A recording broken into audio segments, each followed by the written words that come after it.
dernier rendez-vous de ce 43e rallye automobile Monte-Carlo. Voici les grands triomphateurs de ce 43e rallye automobile Monte-Carlo, Sandro Munari, Mario Manucci.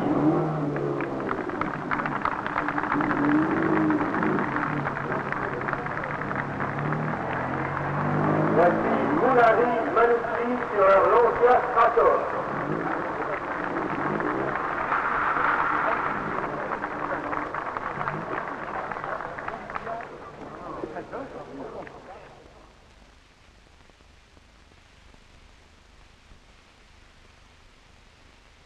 Monte-Carlo, 25 janvier, 11h. Le point final va être mis au 43e rallye de Monte-Carlo. Sandro Munari et Mario Manucci, à bord de leur Lancia Stratos, se sont joués de tous les obstacles. Pour eux, c'est maintenant l'heure de la consécration, mais avant d'en arriver là, il s'en est passé des choses.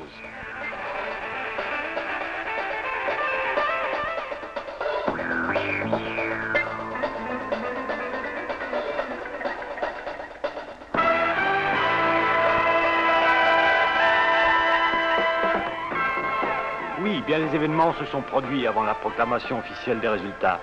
Plusieurs semaines avant que ne débute ce 43e rallye de Monte-Carlo, les pilotes d'usine et leurs navigateurs ont effectué de multiples reconnaissances et ont étudié à fond le parcours et surtout ses étapes à moyenne spéciale chronométrée. Bilan, des cahiers complets de notes, des notes que vous ne parviendrez certainement pas à déchiffrer. Rien n'est laissé au hasard, tout est minutieusement préparé. Mais en quoi consistent ces entraînements?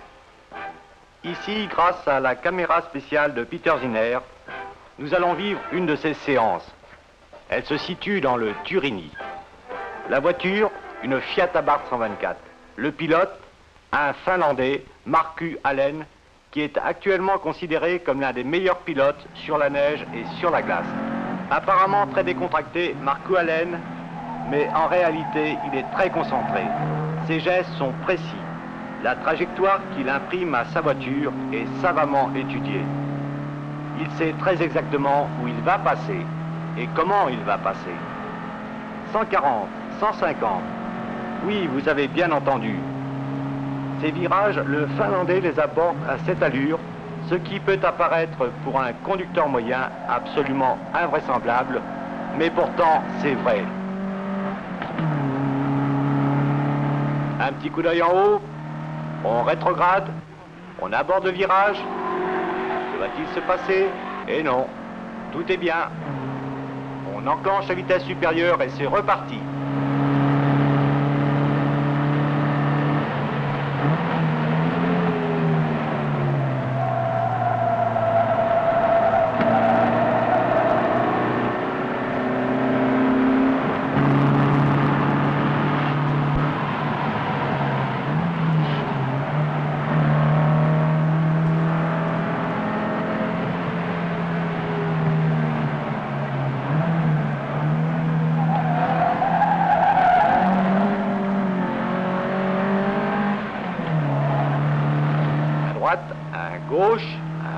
Gauche.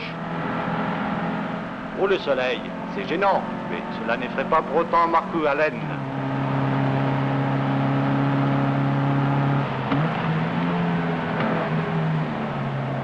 Tiens, qu'est-ce qui se passe? Un petit demi-tour? C'est absolument involontaire. Une petite plaque de verglas qui se trouvait là. Une voiture bleue devant. Qui est-ce? Jean-Luc Terrier, sur l'Alpine A310.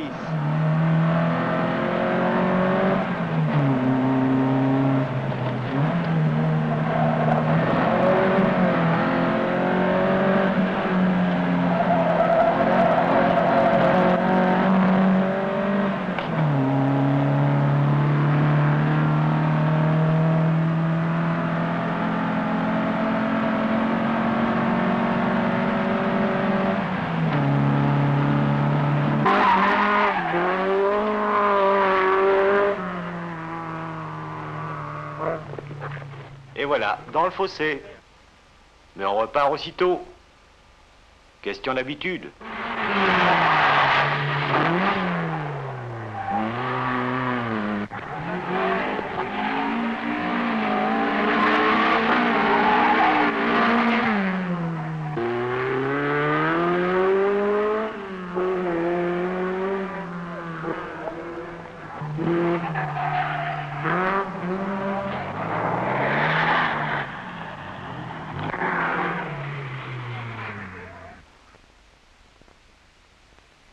Un petit tour maintenant dans l'Alpine de Jean Ragnotti.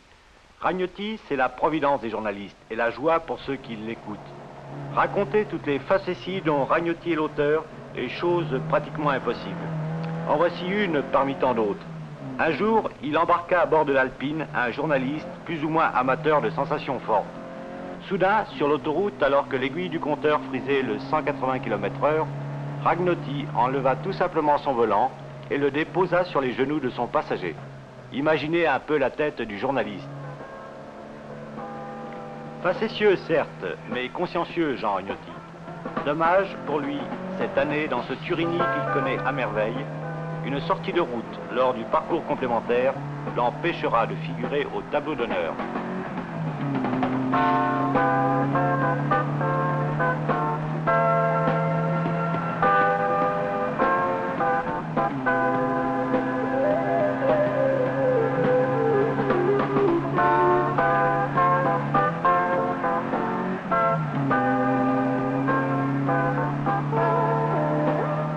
La précision de ce virage. C'est clair, c'est net, c'est précis. Un camion à l'horizon.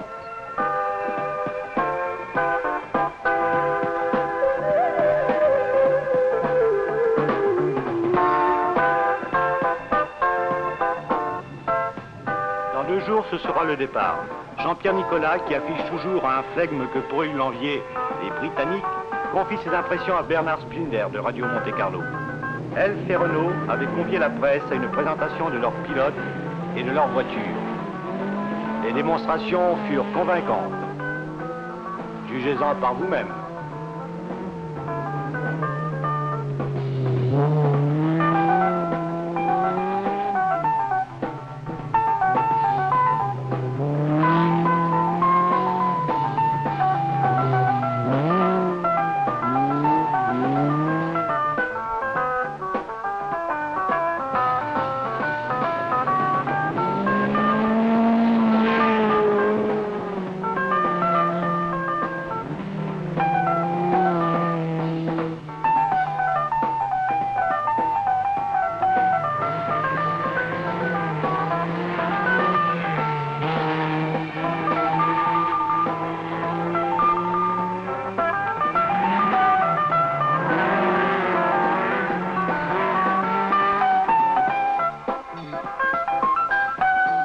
Rassurez-vous, le prix de l'essence n'a pas diminué.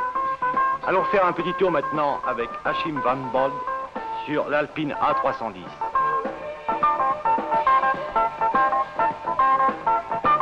C'est parti. Ah, très sérieux, Achim. Très sérieux, Achim.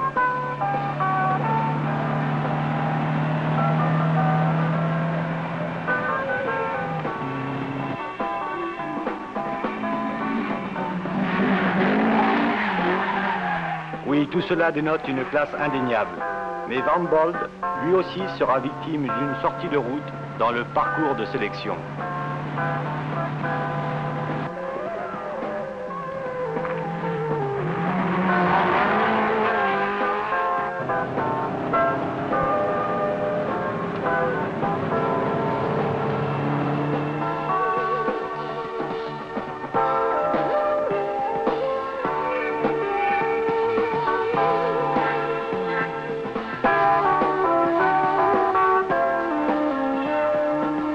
Voilà, c'est fini. Achim Van Bold et son coéquipier Jerry Phillips semblent bien décontractés. Par contre, Peter Zinner est un peu pâle. La journée est terminée, mais il y a encore du travail. Tel un général ayant rassemblé son état-major, Ragnotti fait le point sur la carte. Darnicht, Van Bold, Allen, Timonier, Kivimaki et Mahé ont leur mot à dire.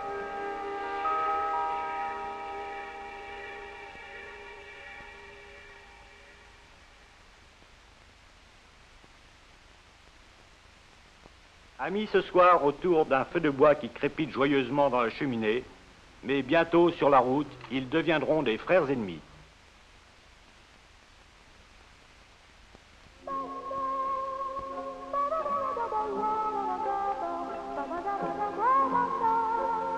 Le lendemain matin, de bonne heure, l'étrange ballet recommence.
Entraînement Cobb-Huberty.